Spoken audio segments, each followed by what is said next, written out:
Isa po sa mga star ng Pasko ang poinsettia. At bidang-bida ang halamang ito di lamang dito sa Pilipinas kundi maging sa ibang bansa. Mula po sa Baguio City, may live report si Charisse Victorio ng GMA Dagupan. Charisse? Connie, Christmas is in the air na nga dito sa ating kinaroroonan ngayon dahil napapalibutan lang naman tayo ng mga poinsettia na kilalang Christmas floral displays tuwing Pasko. Pinakasikat na nga sigurong bulaklak sa buong mundo ang poinsettia tuwing ipinagdiriwang ang Pasko. Ito na nga raw ang traditional Christmas plant dahil sa berde at pulang mga kulay nito.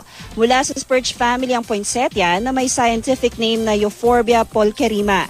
Sa mga bansang Mexico at Guatemala, kilala ito sa tawag na La Flor de la Noche Buena o Flower of the Holy Night.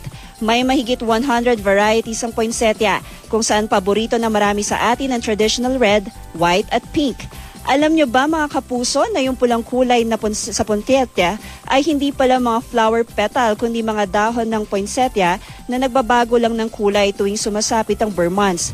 Maaari rin itong lumaki hanggang sa 1 meter to 1.5 meter. Sa malamig na lugar lang din ito maaaring tumubo gaya ng sa Baguio City. Sa ngayon, mabenta na ang poinsettia, mabibili ang halaman sa halagang 900 hanggang 1,500 pesos depende sa laki. Connie, bagamat sa isang malamig na lugar lang maaaring tumubo ang poinsettia, ang poinsettia ay maaari pa rin namang gawing decoration sa mga lowlands dahil maaari pa rin daw itong tumagal ng 2 to 3 months. Connie? Yes, Charisse, gusto lang namin syempre malaman gaano nakalamig ngayon ang Baguio.